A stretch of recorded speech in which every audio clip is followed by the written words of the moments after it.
Kansas Territory, 1875. Noon burned white across the wheat fields, the kind of heat that made breath taste like sand. Inside a weathered corn crib, June Whitlow's wrists were bound with rough hemp rope, her back pressed to the slats that leaked light in narrow blades. Dust clung to her throat, mixed with the smell of dried husks and something sour. Fear left too long in the air. Every time she shifted, splinters bit her skin. The man who'd locked her here said it was for her own good, but she knew better. She wasn't a child anymore, and her only sin had been opening a book. June tried to steady her breathing. The rope had already rubbed raw through skin. The blood dried in faint rings. Outside, cicadas screamed like the world was cracking. Somewhere a barn hinge groaned in the wind. Lazy, cruel. She lifted her face toward the narrow light and whispered, "Please, not again." Her throat ached from thirst. There was a tin cup somewhere beyond the door, half full from the morning, but Ephraim Kestrel hadn't come back. He'd said he would, when the lesson stuck. That was hours ago, maybe a day. Her sense of time had burned away with the air. The world narrowed to sound, the buzz of flies, the ticking wood, the faint echo of her own heartbeat.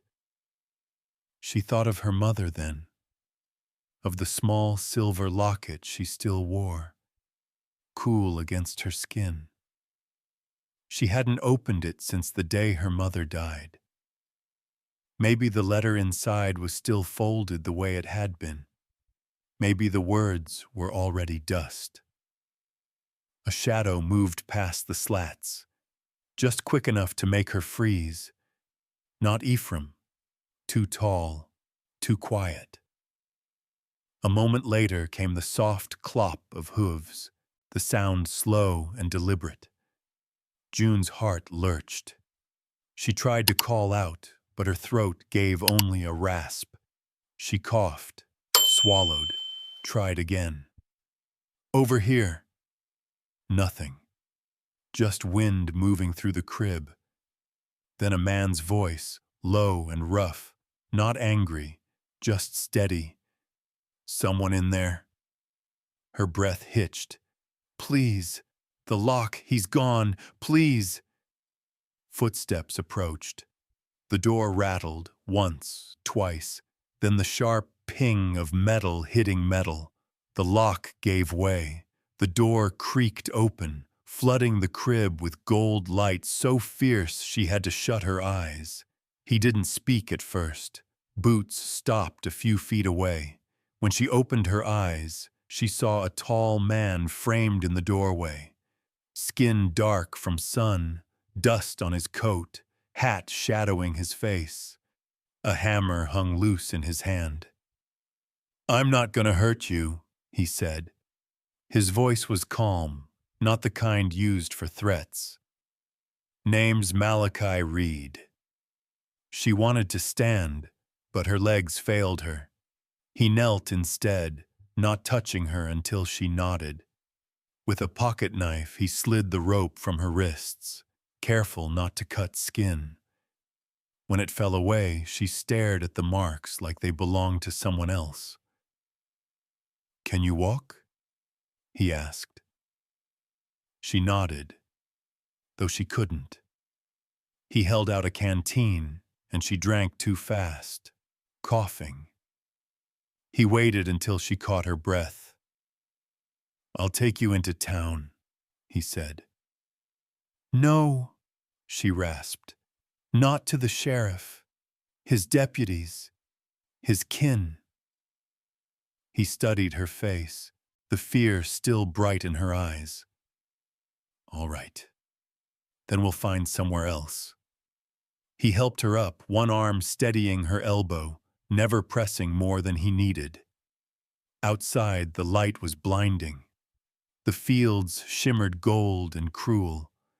His horse stood waiting, dark and patient, breath steaming in the heat. June blinked against the sun, her head spinning. Behind her, the corn crib leaned silent, a prison already forgetting its captive.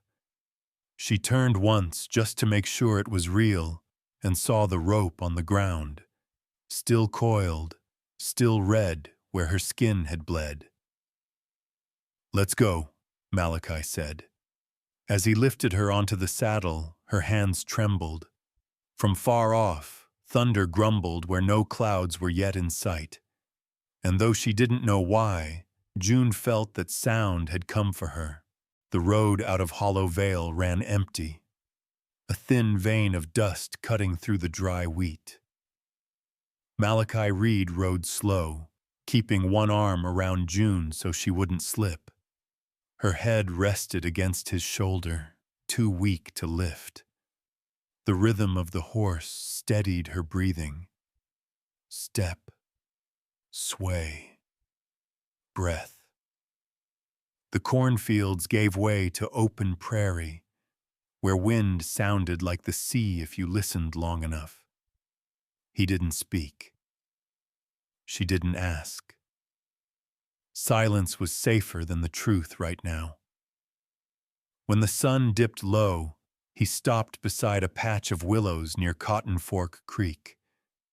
The air there was cooler, carrying the smell of water and wet stone. He spread his blanket on the ground, let her lean against a saddlebag. She tried to thank him, but her voice was still dry. "Don't," he said quietly. "Save your breath." He walked down to the creek, filled a canteen, soaked a rag, came back. The light was fading, turning everything copper. He cleaned her wrists, slow and careful, the rag darkening with each pass. "This'll sting," he warned.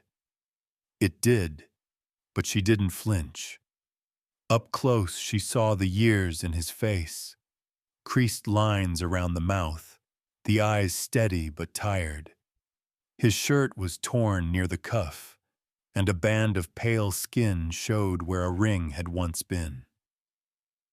"You from around here?" she asked. He shook his head. "Used to be." That was all. The wind lifted his hat brim. She caught a glimpse of a scar near his jaw, thin and white. He poured her a tin cup of water, then broke a piece of dry biscuit in half. "Eat slow," he said. June took a bite. The taste was rough, but real. She hadn't had food since dawn of the day before. Each swallow felt like climbing back into her body. "You got people?" he asked after a while. She stared into the fire he'd built, small and low. No one who'd come looking. He nodded like he understood. The flames flickered against his coat, against the black iron of his spurs that hadn't rung once the whole ride. "Ain't always a bad thing," he said. The night settled deep. Coyotes called somewhere far off. He sat across from her, rolling a piece of twine between his fingers. "You'll sleep easier if you rest," he said. "You don't have to." "I know." For a long time, neither moved. The fire made their shadows tremble against the grass. She watched his hands, the way he rested them easy, open, as if they remembered how to hold something delicate and not break it. When sleep began to take her, she heard him hum, soft, almost to himself, a tune she didn't know, rough at first, then smoothing into something sad and wide as the plains. She dreamed of rain and soft light, of a child laughing somewhere she couldn't see. When she woke, dawn had not yet broken. The fire was low, and Malachi sat a few feet away, his coat draped over her shoulders.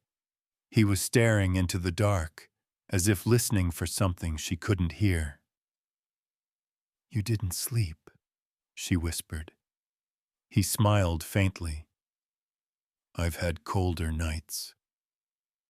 She wanted to ask what he'd lost, but the words caught in her throat. There was something in the set of his shoulders that said not to press. The eastern sky began to gray. Mist rose off the creek, curling around the willows. He stood, stretched, and looked back once toward the distant fields, the direction they'd come from. June followed his gaze. Somewhere out there, that corn crib still stood, its door swinging open in the wind. "Where are we going?" she asked. He tightened the saddle strap, glanced at her. "A place with a roof and clean water. That's all that matters for now." She climbed onto the horse behind him, holding the edge of his coat so she wouldn't fall. The road ahead was a pale ribbon through the fog. As they rode, thunder rolled again, low, like a warning. He looked toward the horizon and said, almost to himself, "Storm's coming sooner than it should." June turned her face into his back, eyes closing against the wind. Somewhere inside her, fear and safety began to blur, and though neither of them said it aloud, both knew this was only the quiet before the next reckoning. By morning the creek had turned silver beneath a soft veil of mist. Malachi Reed crouched near the water, washing his hands, his movements quiet, as if not to wake the world. June Whitlow sat a few yards away, wrapped in his coat, watching steam rise from the metal cup he'd set beside her. The night chill still clung to her bones, but something in the air felt new, gentler, almost forgiving. He poured coffee from a tin pot, the scent drifting over the damp grass. "Careful," he said as he handed it to her. "It's strong enough to raise the dead." June smiled faintly, her lips cracked but alive. "Then it's strong enough for me." He didn't laugh, but the corner of his mouth lifted. The fire popped between them, small blue tongues of flame eating through the last of the wood. For a while they just sat there, the man who had saved her, and the woman still unsure she deserved saving. When she tried to stand, her knees buckled. He caught her elbow before she fell, steady but never tight. "You need rest," he said. "I can help," she murmured. "You've done enough." Malachi shook his head. "I've seen what happens when people try to stand before they can breathe. It doesn't end well." His words held no judgment, just memory. She sensed there was a story behind them, one he didn't want to tell. So she said nothing. The sun broke through the haze then, lighting the water into mirrors. She saw her reflection, a face thinner than she remembered, bruises fading to yellow. She ran a finger over the rope marks on her wrists. "I keep thinking they'll still be there," she whispered. "They will," he said. "For a while. Scars aren't meant to vanish. They just stop hurting when you stop looking." He tied down the horse, checked the pack straps, then walked the edge of the creek. "You got somewhere you'd rather be?" She shook her head. Nowhere left. He looked up from the water, eyes dark, steady. Then you can stay a spell. I've got space if you don't mind quiet. Quiet sounds good, she said. They rode on when the light grew warm. The plains rolled wide and gold, dotted with brittle sage. Somewhere, a hawk cried overhead, circling slow. June pressed her cheek to the horse's mane, feeling the steady rhythm beneath her. They didn't talk much, but it wasn't silence that weighed heavy. It was peace, tentative but real. Around midday, they stopped beneath a bluff for shade. Malachi unpacked bread and jerky, divided it evenly. Eat all of it, he said. I will, she lied softly. He looked at her, reading the truth. You'll need your strength. It's a long ride still. Where are we going? Up the ridge, he said. There's a place I built before I left. You left? He nodded, staring past her shoulder toward the horizon. After my wife passed. Couldn't stay where the house remembered her better than I could. June's heart stilled. She wanted to ask what had taken her. But again, his voice carried the answer. I thought I'd buried the sound of that place, he said quietly. Guess I was wrong. The words hung between them, raw and honest. For the first time, she understood the silence he carried. It wasn't indifference, but the weight of a loss still breathing beside him. When the sun began to fall, the wind rose. Clouds rolled in from the west, dark and low. Malachi studied them with a squint. We'll make shelter before it hits, he said. June followed his gaze. The sky looked like iron. Thunder crawled along the edge of it. She gripped the saddle horn as he swung up first, then offered his hand. Don't be afraid, he said. I'm not, she lied again. But the way his hand closed around hers, warm, sure, made her believe it for the first time.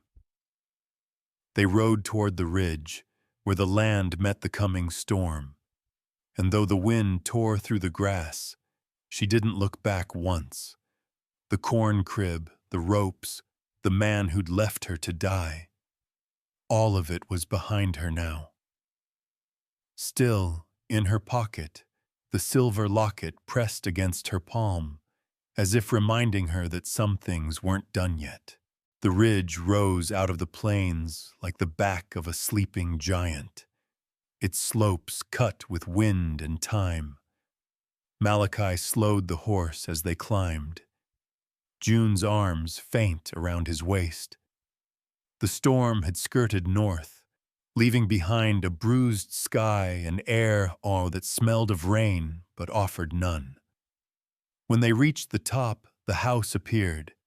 A single-room cabin of pine and stone, rough but solid. Smoke hadn't touched its chimney in months. Malachi dismounted first, tied the reins, and helped June down. Her boots sank in the soft dirt. She swayed once before finding balance. This yours? She asked quietly.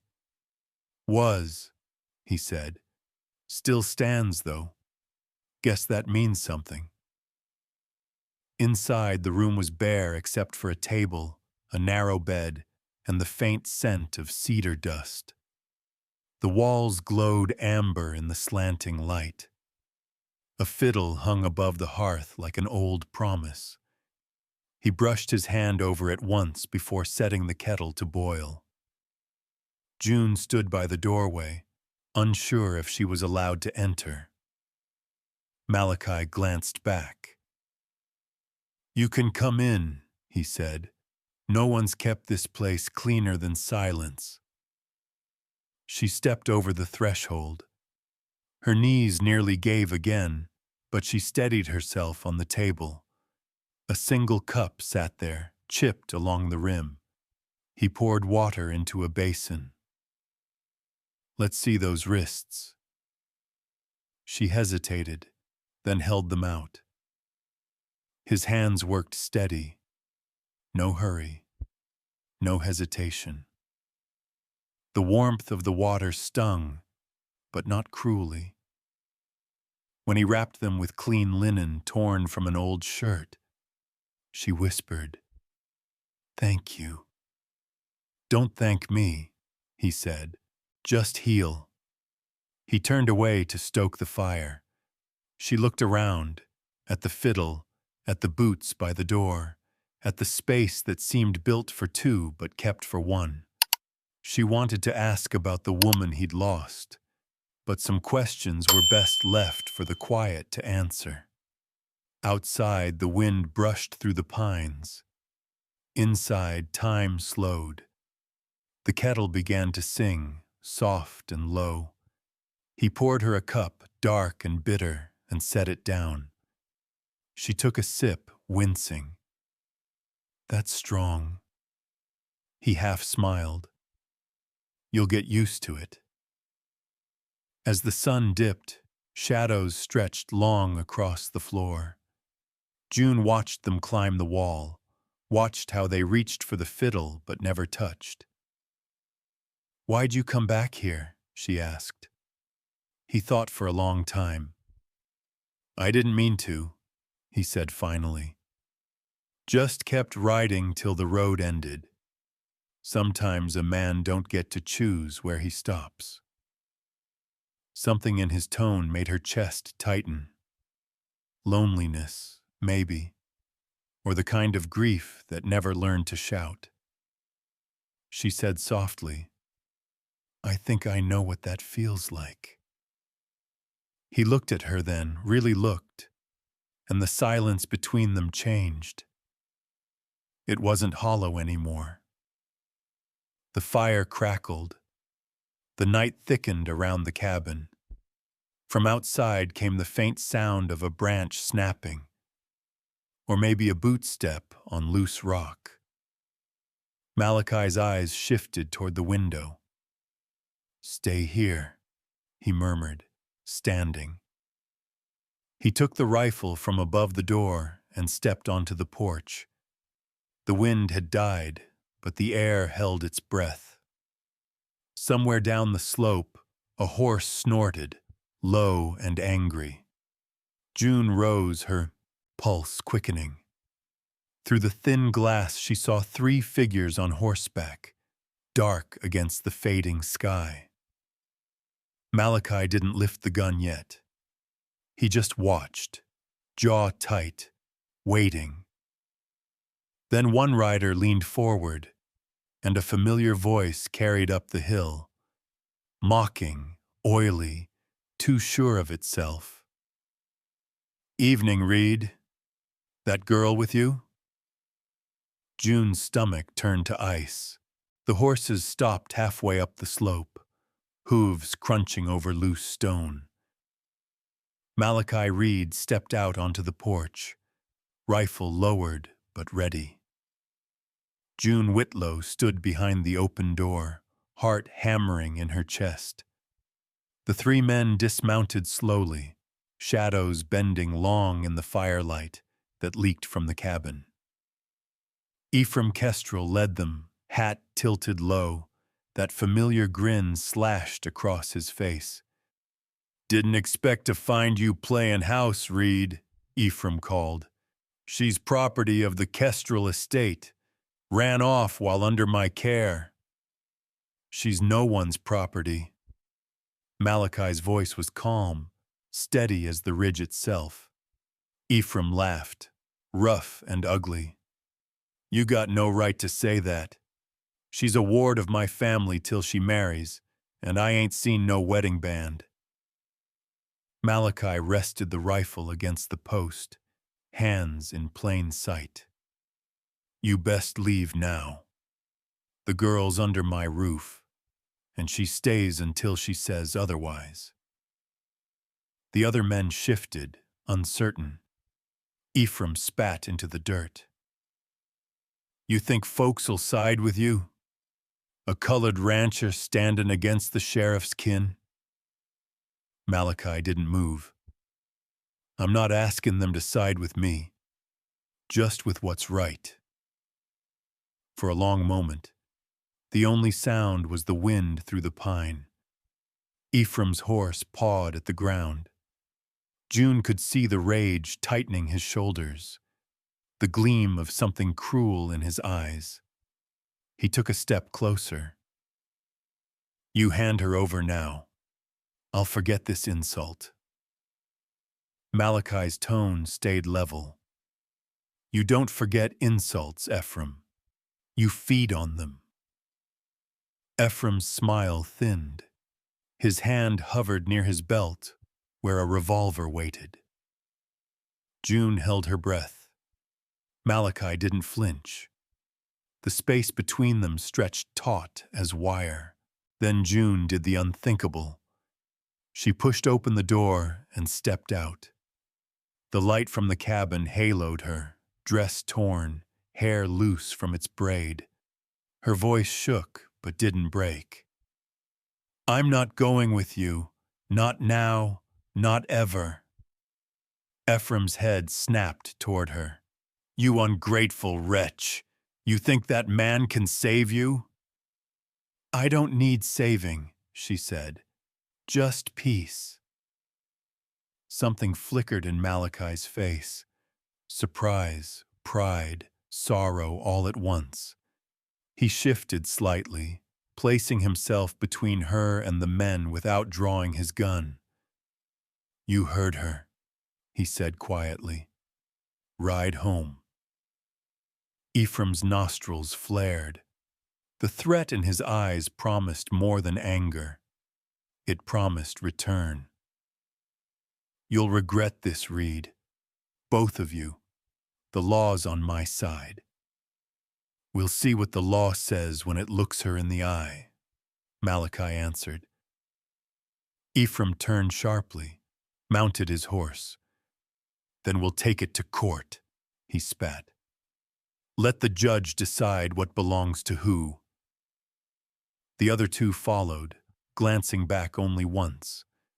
The sound of hooves faded into the dark until only the wind remained.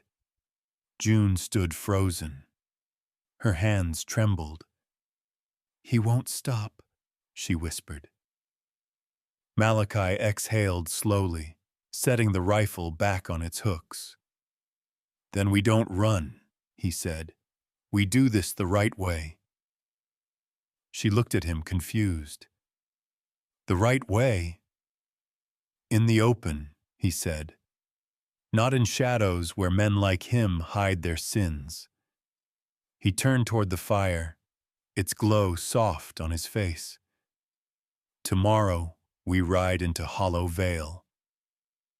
June stared out at the dark ridge where Ephraim had vanished. She knew he meant every word of his threat. Still, for the first time, she felt a strange steadiness under the fear. Maybe it was the way Malachi's voice didn't rise. Maybe it was the quiet faith in his words.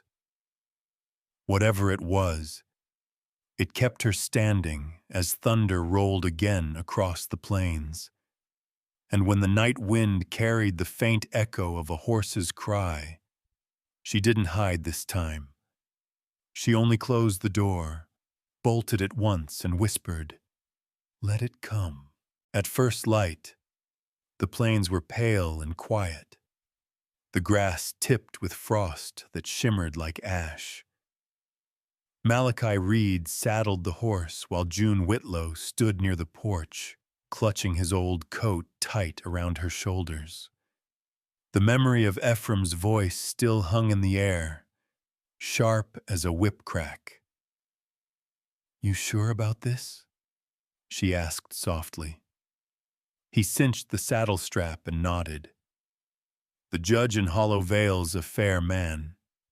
It's time someone heard your side, not just his. What if they don't believe me? They don't have to believe everything, Malachi said. Just enough to see what's right. They rode in silence through the waking fields, the land stretching wide and empty. The sky lightened from pewter to gold. Malachi rode steady, one hand loose on the reins, the other near his thigh. June watched the horizon, every fence post a reminder of the lines men drew to claim what they never owned.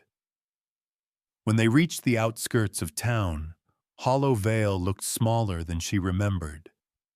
Just a scatter of wooden buildings and a white church steeple cutting the morning sky.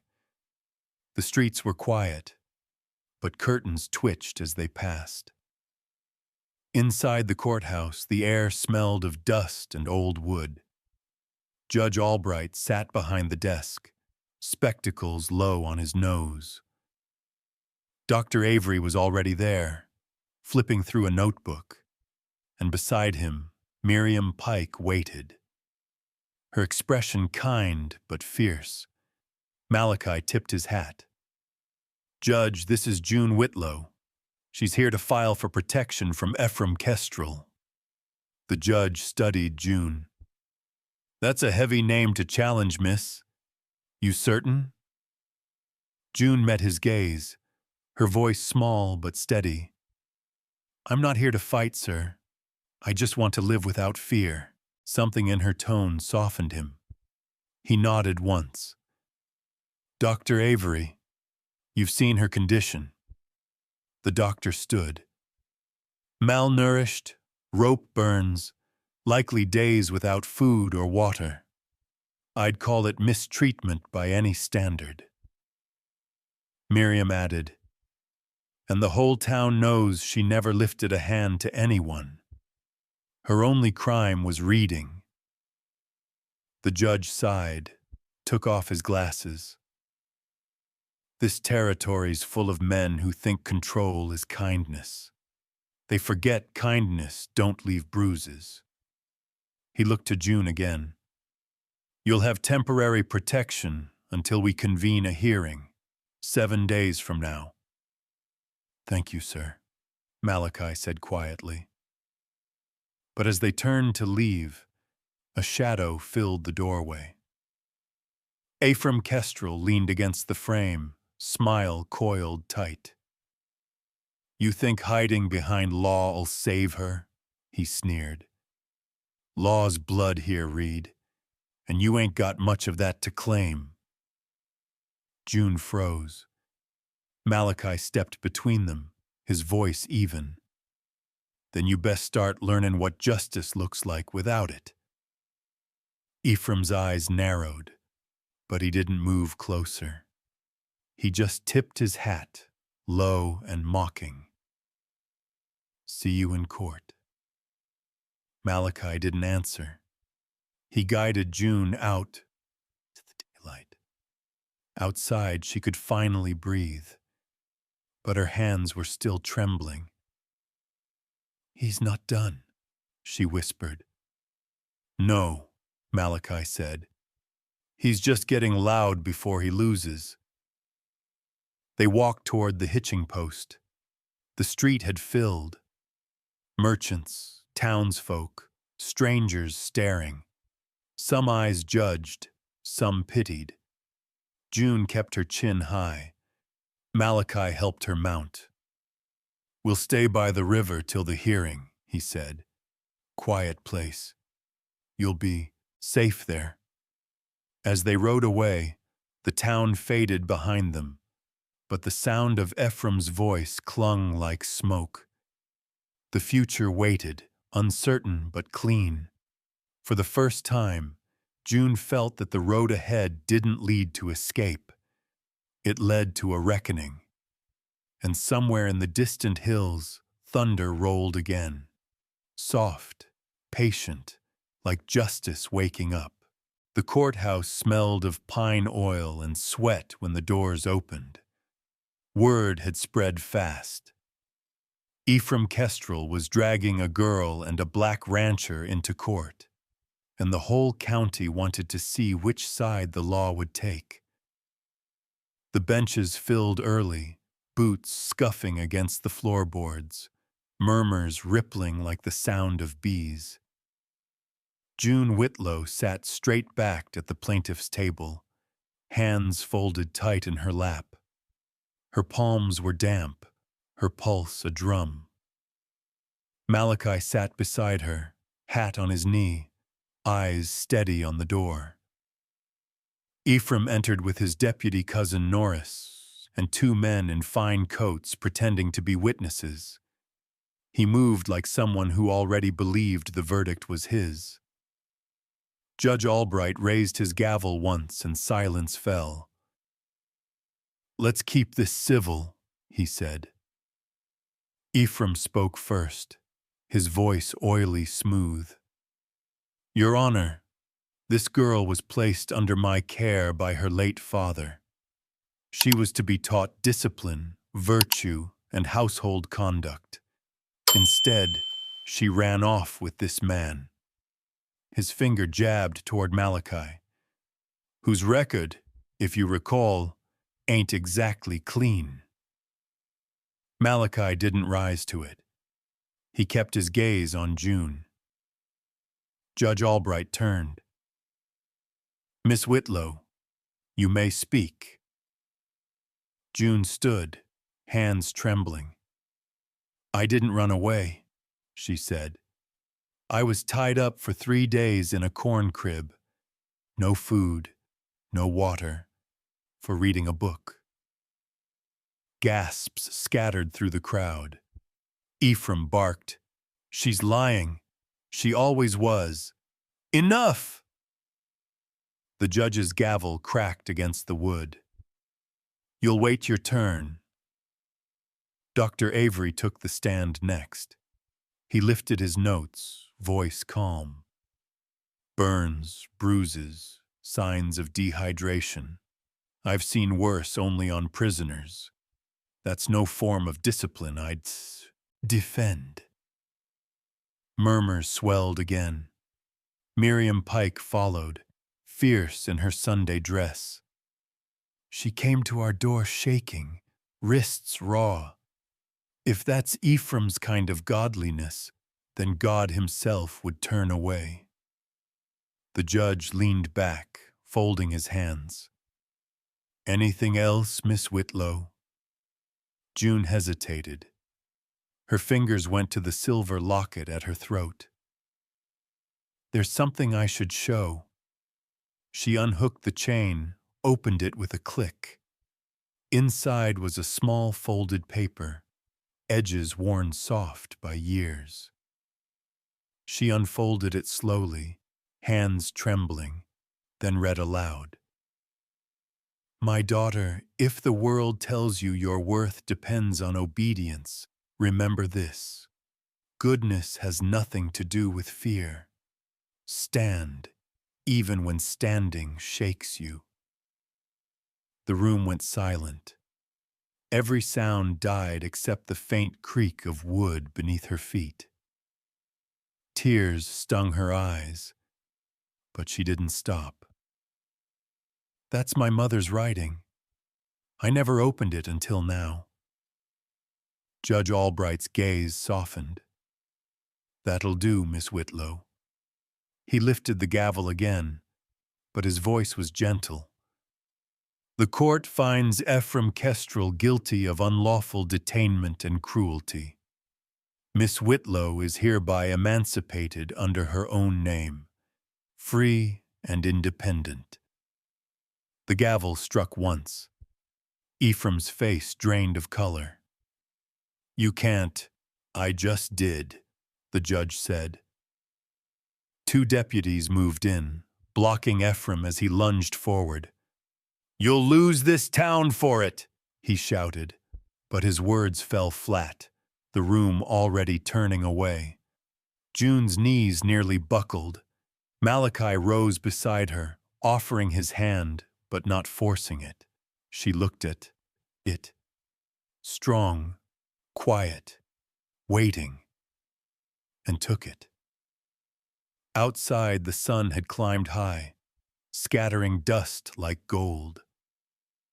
The courthouse doors shut behind them, muffling the last echo of Ephraim's rage. June let out a long breath. "It's over," she whispered. Malachi looked toward the horizon. "Not over," he said softly. "Just new." A breeze lifted the hem of her dress, and for the first time since she could remember, the air didn't smell of fear. But far down the road, where the town met the plains, thunder muttered again, faint and distant, like a warning that even freedom carried its storms. Autumn came slow to Hollow Vale. The fields, once gold with wheat, turned the color of rust and honey. Leaves drifted across the road like tired prayers, and every morning the air carried the faint scent of smoke from nearby farms. Life settled back into its rhythm, quiet, small, but steady. June Whitlow woke each day before sunrise. The little schoolhouse on the hill had been closed for months, but now its windows glowed again. Children came in pairs and clusters, boots muddy, cheeks red from wind. She greeted each one with a smile that reached her eyes, though it still trembled at the edges. "Morning, Miss Whitlow," they'd say, proud to call her that. "Morning," she'd answer, chalk dust already softening her fingers. By noon she'd be reading aloud, voice low and sure, the way Malachi once spoke, steady enough to calm restless hearts. Her wrists still bore faint white rings, but the scars no longer felt like shackles. They were proof she'd survived. Sometimes, through the open window, she'd hear hooves in the distance, the familiar gait of a bay stallion. She'd pause mid-sentence, smile without meaning to, then continue reading. Malachi Reed came by every Saturday. He never stayed long, never brought gifts. Just a sack of apples, a jar of honey, or a handful of nails for the school fence. They'd sit on the steps after class, the air thick with the smell of wood and dust, the silence between them soft as flannel. "How's the roof holdin'?" he'd ask. "It leaks when it rains," she'd say. "I'll fix it next week." He always did. One afternoon, as the sun slanted low, he came with a small bundle wrapped in cloth. "Found this in town," he said. "Figured you might use it." She unwrapped it carefully. Inside was a wind chime made from old silver spoons, polished until they caught the light. "They sound better than they look," he said, embarrassed almost. June smiled, fingers tracing the cool metal. "Then they sound like you." He laughed quietly, that deep, warm sound she'd come to wait for. "You always find a way to turn words into something else." "I teach children," she said. "It's a habit." When he hung the chime outside the schoolhouse, the wind caught it at once. A single clear note rang through the air, bright, fragile, lasting longer than either expected. "Guess that's what home sounds like," he murmured. That evening, they walked down to the river. The sun was sinking behind the ridge, painting the water with light. June stopped halfway across the old bridge, watching leaves float past. I still dream of that place, she said quietly. The corn crib. Sometimes I wake up thinking I'm still tied. Malachi leaned on the rail beside her. Dreams fade slower than rope. Give it time. She turned to him. What about you? Do you still dream of her? He didn't answer right away. The current moved between them, slow and endless. Every day, he said finally. But it don't hurt like it used to. Feels more like a blessing that once was. June nodded, eyes bright in the dusk. Then maybe that's what healing looks like. Remembering without pain. He looked at her then, the way a man looks at sunrise after a long night. Maybe it is. The wind rose, stirring the chime back at the schoolhouse. Its notes floated across the valley. Clear, gentle, unafraid. June smiled, lifting her face to the fading light. I'll see you next week, she said. I'll be here, he replied. As he rode away, the last of the sun caught the silver chime, and for a heartbeat, it sounded like laughter. The first frost came early that year. By dawn, every fence rail shimmered silver, and the fields lay still beneath a quiet sky. Malachi Reed rose before sunrise, the cold biting through his coat as he carried a lantern to the barn. The horses breathed steam into the air, and each breath seemed like proof that life could still be warm even when the world froze around it. He fed them hay, rubbed down their flanks, and for the first time in months, caught himself humming. The tune came without asking, something between a hymn and a memory. He didn't recognize it yet, but it felt like it had been waiting for him. Down the hill, the schoolhouse light flickered on.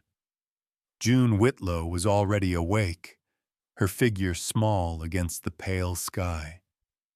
He watched her cross the yard, books pressed to her chest, scarf trailing behind. The sight of her, the quiet steadiness of it, brought a calm he didn't have words for. That afternoon, he rode into town to mend a wagon wheel for the Pikes. On his way back, he stopped by the schoolhouse. The children had gone, leaving behind the soft echo of laughter. June stood by the blackboard, wiping chalk dust from her hands. "Roof still leakin'?" he asked. "Only when it rains sideways. I can fix that." "I know." She turned, eyes bright beneath the lamplight. There was something in her gaze. Gratitude, yes, but also a kind of peace that hadn't been there before. "You always show up right when it's quietest," she said. "That's when a place talks best," he replied. He noticed the fiddle propped by the wall, the one he'd lent her weeks ago. She picked it up, shyly. "The kids wanted to learn a song," she said. "I remembered the one you played that night by the creek." He froze a little. "That old thing?" "It's beautiful," she said simply. "Would you play it again? I want to hear it the way it was meant to sound." Malachi took the fiddle, turning it in his hands. The wood was smooth and warm, the strings faintly out of tune. He adjusted them, then began to play. The first notes came rough, hesitant, almost afraid, but they settled quick, finding their shape in the air. The sound filled the small room, soft as breath, carrying the ache of loss and the gentleness that comes after. June closed her eyes. The tune wrapped around her like a voice she'd known in another life. When the last note faded, neither spoke for a long time. She reached for her locket, fingers brushing its surface. "I opened this again last night," she said. "The words don't hurt anymore. They just remind me to keep standing."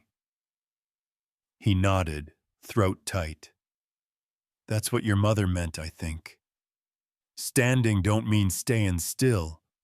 It means you don't fall when the wind blows." Outside, the wind lifted the leaves still clinging to the trees, sending them spinning across the empty yard.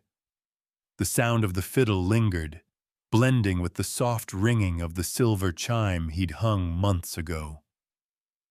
June looked toward the door. "Winter's coming." Malachi smiled faintly. "Then we better build a fire big enough to meet it." They stepped outside together. The sun had nearly set, painting the snow-dusted ridge in rose and copper. She stood close enough to feel his warmth, but not close enough to need it. For a while, neither spoke. Then she whispered, "Pitch. That song. You never named it." He looked at her, then at the horizon. "Maybe it's time," he said. "Maybe we call it home." The wind stirred again, carrying the last light across their faces. And for the first time since the day they met, June didn't look back at what she'd escaped. Only forward, toward the sound of something finally beginning. The first snow came quiet, almost shy. By nightfall, it lay thin over the yard like a sheet of white breath. The wind whispered along the eaves of Malachi Reed's cabin, stirring the silver chime until it sang soft, wandering notes that seemed to belong to no season at all. Inside, the fire was low. June Whitlow sat near it, wrapped in a wool shawl, her hair undone from the long day. Malachi poured 2 mugs of coffee and handed her one. Steam curled between them. "Thank you," she said. He nodded, sitting across from her. The room smelled of pine smoke and coffee grounds. Outside, snow ticked against the window like gentle fingers. "You ever get used to quiet like this?" she asked. "I reckon you don't," he said. "You just start listening to what it's been trying to say." June smiled faintly, watching the light dance over his face. "And what's it say tonight?" He stared into the fire. "That maybe peace don't come to a man till he stops fighting what's gone." "And you've stopped?" He hesitated, then nodded once. "Yeah, I think so." The silence that followed was soft, but not empty. She sipped her coffee, eyes tracing the shadow of the fiddle on the wall. "You know," she said quietly, "the children asked me today if I was married." Malachi glanced up, a flicker of surprise. "And what did you tell them?" "I said I'm learning to be my own before I belong to anyone else." He smiled, slow and proud. "That's a fine answer." The fire cracked, sending sparks curling up the chimney. June leaned forward, elbows on her knees. "But I didn't say I'd never want to belong somewhere. Or to someone who'd let me stay myself." He looked at her. The reflection of flame caught in his eyes. "You already belong somewhere," he said softly. "Right here." She set the mug down, heartbeat quickening. "Malachi." He stood, crossed the room in 2 slow steps, then stopped a breath away. "I don't want to take what you ain't ready to give," he said. "I just want you to know, if you ever need a place to rest, you don't have to ask." June felt something unclench inside her. Something she hadn't known was still holding on. "You think peace can stay?" she whispered. "Peace stays if you let it." Outside, the wind picked up. The chime rang again. Soft, trembling, like laughter carried on cold air. June rose and moved beside him at the window. The world was washed clean beneath the snow, the fields gleaming faintly under the moon. "I used to think snow meant endings," she said. "Nah, it just hides the ground long enough for it to heal." They stood there a long time, the warmth from the fire at their backs, the hush of the world around them. Then he said quietly, "There's something I've been wanting to ask." "What is it?" "Stay," he said simply. "Not 'cause you owe me, just 'cause you can." June felt the words settle in her chest, heavy and tender all at once. "Then I'll stay." He exhaled like he'd been holding his breath for years. "Good," he said. "We'll start the morning with coffee and fence work. That's enough of a plan for now." She smiled. "That sounds like home." The snow fell harder then, soft and endless. The wind chime outside sang its silver hymn, blending with the slow, steady beat of 2 hearts learning how to rest. Spring came slow, as if afraid to break the silence winter had built. The fields around Hollow Vale were soft again, furrows dark and ready, the air thick with the smell of thawing earth. June Whitlow stood on the porch of the little schoolhouse, the same one Malachi Reed had helped her rebuild, nail by nail. Her hands were chapped but steady now, her face touched with color again. She could still hear his voice from that winter night. "Peace stays if you let it." And every sunrise since had tried to prove him right. That morning she found him already at the fence line, hammer slung from his belt, hat tipped low. He was mending what the frost had broken, the rhythm of the hammer soft but sure. She walked over, boots sinking into wet soil. "You start before the light again," she said. "Sun's late. Work's not." She leaned against the post, watching his hands. "I can hold the rail." "Go on then." When the rail bit into her palms, she winced but didn't let go.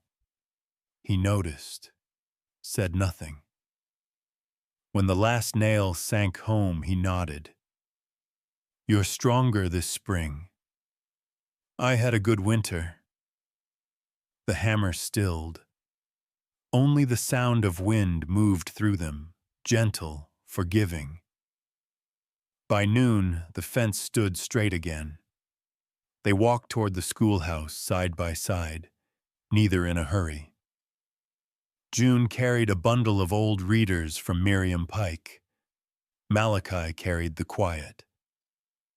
The silver wind chime he'd made hung above the door, ringing now and then as if testing its voice. He helped her hang a shelf beneath the window. "For the new books," he said. "They smell like dust and hands." "That's what learning smells like." "You sound like a teacher." "You sound like someone who believes it matters." The first children arrived then, boots muddy, faces red from cold. They shouted greetings, proud to see their teacher back. Malachi tipped his hat, backed away, letting her have the space that was hers. He watched her through the doorway, her voice calm and low, her hands steady on the chalk. The sight stirred something in him he didn't name. Then he left, the chimes singing him out. When the last child had gone that afternoon, June sat on the steps, biting into an apple, the taste sharp and sweet. A rider appeared, small against the open sky. She knew the gate before she could see his face. He didn't come close, just lifted his hand. She lifted hers back. That was enough. The next day brought clouds and soft rain. Malachi came carrying a crate of slates and chalk wrapped in burlap. "Your classroom just got an upgrade," he said, "and my teacher got another excuse to work." He stayed through the storm, fixing the latch and tightening the hinges. When thunder rolled, they spoke of small things: seed prices, river floods, what color the sky turns before rain. It was ordinary talk, yet it filled something in both of them that prayer never could. When the storm passed, they stood at the door. The air smelled of wet pine and lightning. June touched the silver chime. It rang once, pure and clean. "You ever think about what comes next? I used to think next was a place you rode to. Now I think it's something you build." "Then build slow," she said. "I like it here. Slow's all I know." Days turned longer. The valley bloomed with wild mustard, yellow against the hills. June taught beneath open windows, letting the breeze turn pages for her. Sometimes Malachi stopped by, always quiet, always after lessons. He'd bring a jar of honey, a bag of nails, or nothing at all. They would talk until the sun slipped low, and silence would do the rest. One evening he arrived carrying a small trunk. "Found this in the loft," he said. "Been closed too long." Inside were a few folded dresses, a cracked photograph, and a faded ribbon. "Your wife?" "She loved spring," he said softly. "Said it made liars of men who thought they were finished." They sat together in the quiet. "You ever think about leaving?" he asked. "I used to," she said. "Now I just want to belong somewhere that doesn't ask me to disappear." He looked at her then, not the way a man looks at a woman, but the way a soul looks at light. "Then don't disappear," he said. "Stay." "If I stay, I work, I mend, I teach, I keep the chime clean." "Then stay that way." "I will." After that, spring deepened. They rebuilt the porch together. Malachi cutting boards, June sanding them smooth. When the last nail went in, they sat side by side, boots hanging off the edge, watching clouds drift over the hills. "You think peace lasts?" "Not by itself," he said. "With what?" "With work, with kindness, with not runnin' when it's quiet." The words settled deep. She reached for his hand, not to hold, just to let her fingers brush his knuckles. He didn't move away. A week later, the children brought her a note. "Thank you for teaching us to read the wind." She kept it in her locket beside her mother's letter. "Guess they learned from the right person," Malachi said. By early May, the cottonwoods along the creek were full again. One night he came, with a roll of paper and a stub of pencil. I've been thinking, he said, about a room. A room? For you. To read, to rest, not to keep you here. Just to make sure you always have a place to come back to. You'd build that? Wood's cheap. What it means ain't. They spread the paper on the table. He drew lines for the walls. She added a desk, a bed, a porch step. They laughed when the proportions went wrong. When it was done, she pinned the plan to the wall with a nail. It fluttered in the breeze like a flag of their own making. That evening, he played the fiddle again, the song called Home. June stood at the window, watching light fade over the valley. You still remember the first night you played this? I remember the first time someone listened. Then play it again. When the last note faded, she said, "That room, when you build it, I'll hang the chime there, so no matter where I am, I'll hear it." He looked up, and something unspoken passed between them, something bigger than gratitude, gentler than desire. Rain began again outside, light and even. He rose to close the window, then paused. "June," he said quietly, "there's something I've been meaning to say." "What is it?" "Not tonight," he said. "Tomorrow. I want to get it right." "Then take your time, Malachi." The world finally stopped rushing. He smiled back, and they stood listening to the chime outside, a soft, silver heartbeat against the rain. That night, when she lay down, the house felt different. The plan for the new room, still pinned to the wall, moved slightly in the breeze, catching the firelight. It made her think of hope. Ordinary, sturdy, handmade. Malachi sat by the dying fire, pencil in hand, writing something on a scrap of paper. When he folded it and put it in his shirt pocket, his hand lingered there a moment, as if steadying what he'd finally found the courage to keep. The wind softened. The rain stopped. The world, for once, made no demands, and somewhere between the fire's last crackle and the first light of dawn, both of them slept. Two souls who had learned that love didn't have to be grand to last, only true enough to stay. The morning broke in a pale wash of silver and soft frost. It wasn't loud the way some days began in Hollow Vale. It came like a breath through the cottonwoods, steady and sure, slipping under the door before the fire even had a chance to wake.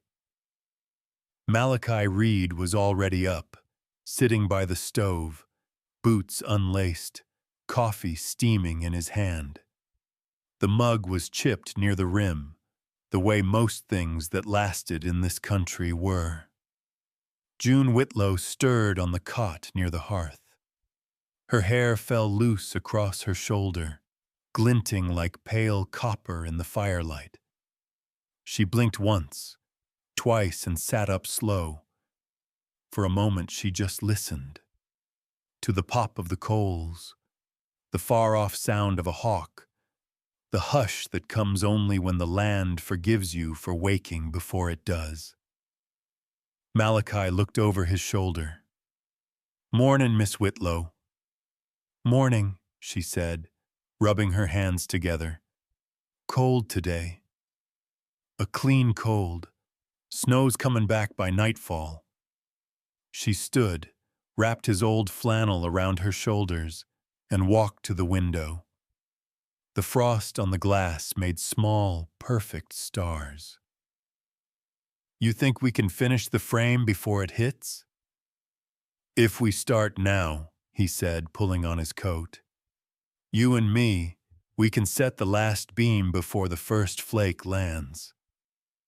You make that sound like a promise. It is one. Outside, the valley was soft and gray, the sky stretching low over the world like a held breath. They ate bread and dried apples while the horses stamped and snorted in the cold. Then they hitched the wagon and drove toward the Pike barn to fetch the last load of pine. Miriam Pike met them halfway down the slope, shawl tight, hair streaked silver. "You two are up early," she said. "Day's short," Malachi answered. "I hear you're getting a room of your own." "A room I'll share with the light," June said. Miriam laughed softly. "That's the best kind." She pressed a small bundle into June's hands. Folded cloth, careful stitching. Quilt top, blue squares for the east window. You'll need color when winter sits long. "You made this?" "Every woman should have one thing in her home made by another's kindness," Miriam said. "It keeps the roof from forgetting what it's for." "You and Hector keep the fire on." Malachi tipped his hat. "I'll bring your hammer back when this place stands." When they reached the site, the half-finished frame waited like an outline of a dream. Snow dusted the tops of the boards from last night, but the wood was dry. The air held that strange mix of sawdust and cold that always reminded June of church incense. Not holy, exactly, but solemn. He handed her a hammer, and she took it without hesitation. The two worked in rhythm. No wasted motion, no wasted words. Malachi set the beams. June steadied the posts. He cut, she measured. They'd found a way of moving together that felt older than memory. Around noon, the wind changed. She looked up, cheeks pink, breath white. "Here it comes," she said. "One more," he answered, lifting the last plank into place. The hammer rang once, twice, then silence. The beam held. June stepped back, brushing hair from her eyes, smiling in that quiet way of hers that always seemed to carry the word, finally. He turned the handle of his knife in his palm, weighing something. "You want to mark it?" "Mark it how?" He carved a single word into the lintel, each stroke deliberate, steady. When he stepped away, she read it, aloud. "Open." She looked at him, a question in her eyes.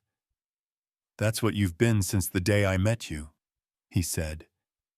"And what I hope this room will be, a place that stays open." Then it already is. The snow thickened. They carried the tools inside, brushed off the sawdust, lit the fire. The smell of pine filled the cabin, sharp and warm. June knelt near the hearth, rubbing her palms. Malachi poured 2 cups of coffee, the last of the beans, black and bitter. "You said you had something to tell me," she said. "I did." She waited, still as a flame before it bends. "When I found you that day, I thought I was just helping someone in trouble. That's what a man's supposed to do, but I learned something since then. Help ain't the same as stayin'. And I've stayed. Not 'cause you needed me to, but 'cause I wanted to. I used to think peace was something a man found out there." He nodded toward the open plains. "Turns out, it's something you build with your hands. Nail by nail, word by word. I can't promise I'll never be quiet when I should speak, or that I won't make mistakes. but I can promise this. If you choose to stay, I'll keep building. I'll keep the fire lit. I'll leave every door open. Her eyes filled, not with tears, but with that deep shine that comes from finally being seen. You waited till the snow, she said softly. Some things need quiet to be heard right. I've spent most of my life in rooms built by others, she said. Rooms where I had no say in the walls or the door or who could open it. This is the first one I helped build, the first one that listens. Outside, the snow came heavier, the wind finding the cracks in the walls like a curious hand. He rose, threw another log on the fire, then reached for his fiddle. "Play it," she whispered. He did. The bow drew across the strings, and the sound filled the cabin. Not fast, not loud, but steady. The melody rose and fell like a long breath. The tune was called Still Home, though he'd never written it down. June closed her eyes, listening. Every note seemed to pull the ache out of her chest and leave something softer behind. The song wasn't about love or sorrow. It was about belonging. To the earth, to the moment, to the small, good things that asked for nothing more than to be tended. When the last note faded, he lowered the bow. "That one's for you." "I know." They ate in near silence. Beans and bread, the kind of supper that warms you from the inside. Afterward, she stood by the window, watching the snow blur the horizon. He came to stand beside her. Their shoulders touched.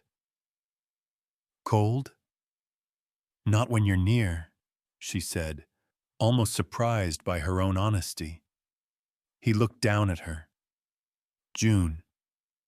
"Yes?" "You don't owe me anything. Not for the roof or the food or the work. I want you to remember that. And you don't owe me the ghosts you've been carrying. You can lay them down now.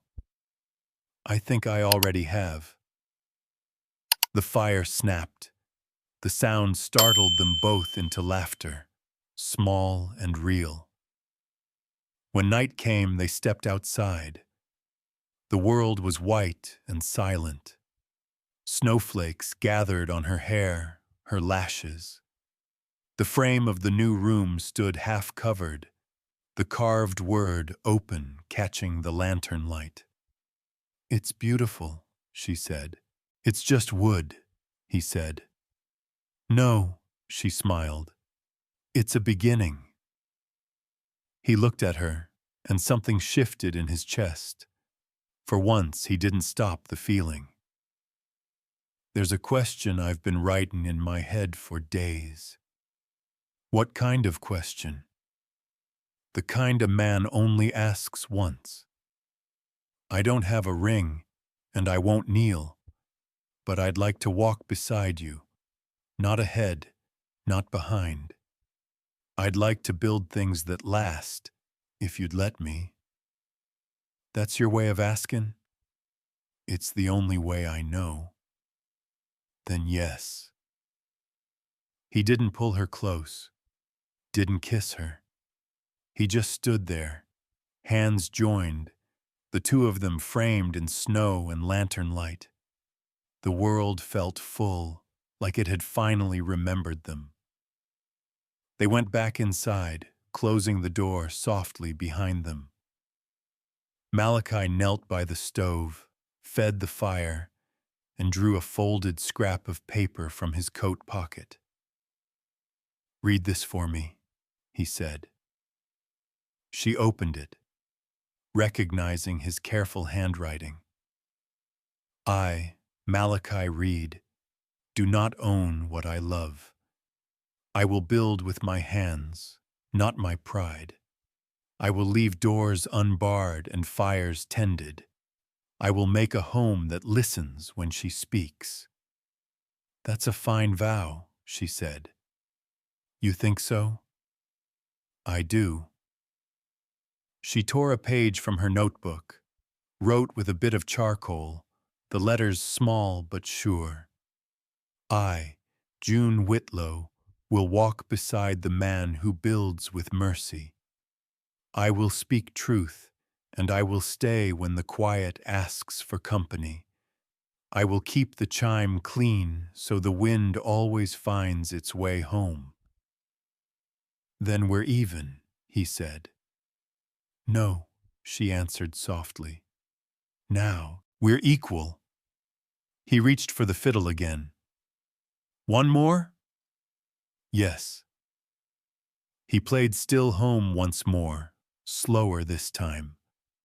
The chime at the door joined in, faint but clear, the two sounds weaving together until they were one. When the last note faded, the fire had burned low, leaving a soft red heart of coals. They sat beside it, wrapped in the quilt Miriam had given, the smell of pine still clinging to their clothes. Outside, the storm eased. The moon broke through the clouds, laying silver on the fresh snow.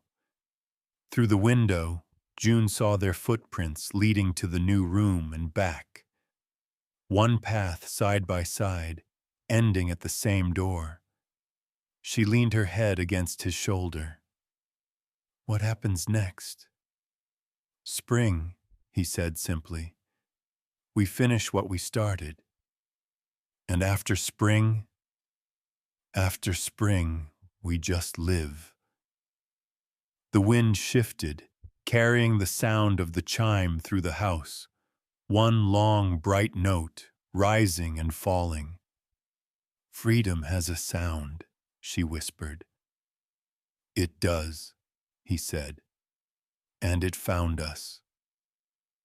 They stayed like that, the two of them watching the fire sink to embers, listening to the quiet the way others listen to prayers. When morning came, Hollow Vale was new again. Fences straight, roofs white, the creek running thin beneath its frozen skin. From the road, you could see smoke lifting steady from the chimney of the Reed place, and if you stood close enough, you might hear it. A fiddle, low and sure, playing a tune that didn't belong to one person or another, but to both. It was the sound of a home still being built, and two hearts that no longer feared the walls they'd made.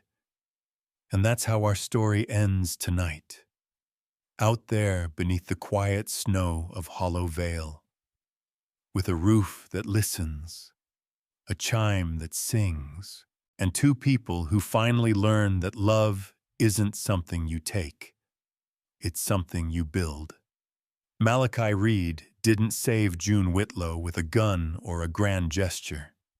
He saved her with patience, with a steady voice and a room built nail by nail. June didn't just survive, she became whole again. Together they learned what so many of us discover later in life. Peace doesn't come with age, or money, or luck.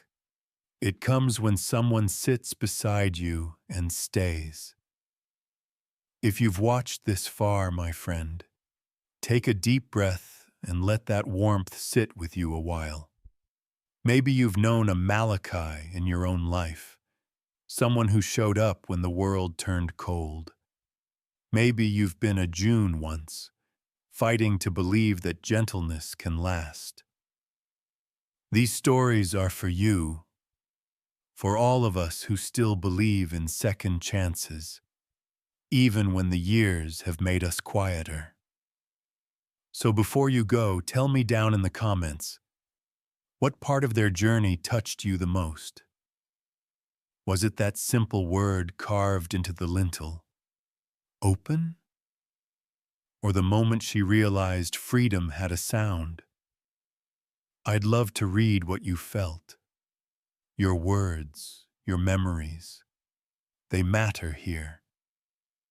If you'd like to keep riding with us through the Western Plains, through stories of redemption and courage, hit that like button.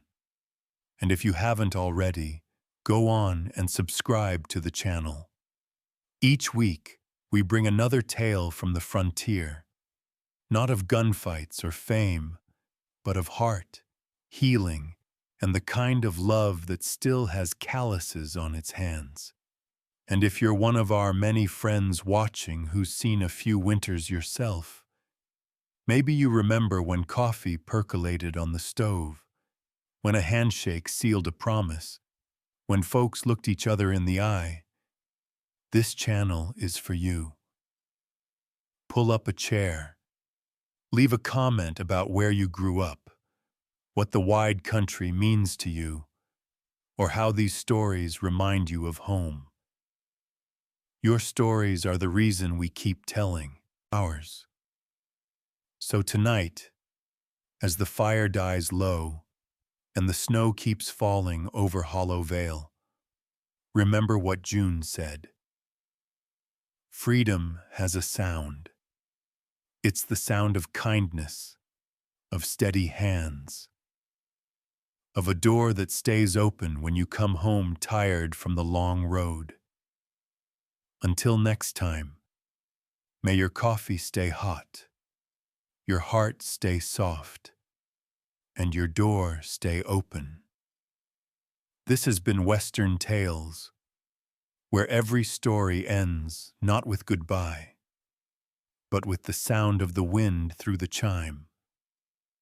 Like, subscribe, share your story below. We'll see you down the trail, partner. The morning broke in a pale wash of silver and soft frost. It wasn't loud the way some days began in Hollow Vale. It came like a breath through the cottonwoods, steady and sure, slipping under the door before the fire even had a chance to wake. Malachi Reed was already up, sitting by the stove, boots unlaced, coffee steaming in his hand. The mug was chipped near the rim, the way most things that lasted in this country were. June Whitlow stirred on the cot near the hearth. Her hair fell loose across her shoulder, glinting like pale copper in the firelight. She blinked once, twice, and sat up slow. For a moment she just listened. To the pop of the coals, the far-off sound of a hawk, the hush that comes only when the land forgives you for waking before it does. Malachi looked over his shoulder. "Mornin', Miss Whitlow." "Morning," she said, rubbing her hands together. "Cold today. A clean cold. Snow's comin' back by nightfall." She stood, wrapped his old flannel around her shoulders, and walked to the window. The frost on the glass made small, perfect stars. "You think we can finish the frame before it hits?" "If we start now," he said, pulling on his coat. "You and me, we can set the last beam before the first flake lands." "You make that sound like a promise." "It is one." Outside, the valley was soft and gray, the sky stretching low over the world like a held breath. They ate bread and dried apples while the horses stamped and snorted in the cold. Then they hitched the wagon and drove toward the Pike barn to fetch the last load of pine. Miriam Pike met them halfway down the slope, shawl tight, hair streaked silver. "You two are up early," she said. "Day's short," Malachi answered. "I hear you're getting a room of your own." A room I'll share with the light, June said. Miriam laughed softly. That's the best kind.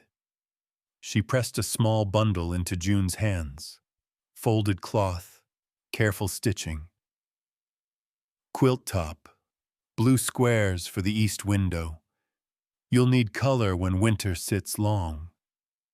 You made this? Every woman should have one thing in her home made by another's kindness, Miriam said. It keeps the roof from forgetting what it's for. You and Hector keep the fire on. Malachi tipped his hat. I'll bring your hammer back when this place stands. When they reached the site, the half-finished frame waited like an outline of a dream. Snow dusted the tops of the boards from last night, but the wood was dry. The air held that strange mix of sawdust and cold that always reminded June of church incense. Not holy, exactly, but solemn. He handed her a hammer, and she took it without hesitation. The two worked in rhythm. No wasted motion, no wasted words. Malachi set the beams. June steadied the posts. He cut, she measured. They'd found a way of moving together that felt older than memory. Around noon, the wind changed. She looked up, cheeks pink, breath white. Here it comes, she said. One more, he answered, lifting the last plank into place. The hammer rang once, twice, then silence. The beam held. June stepped back, brushing hair from her eyes, smiling in that quiet way of hers that always seemed to carry the word, finally. He turned the handle of his knife in his palm, weighing something. You want to mark it? Mark it how? He carved a single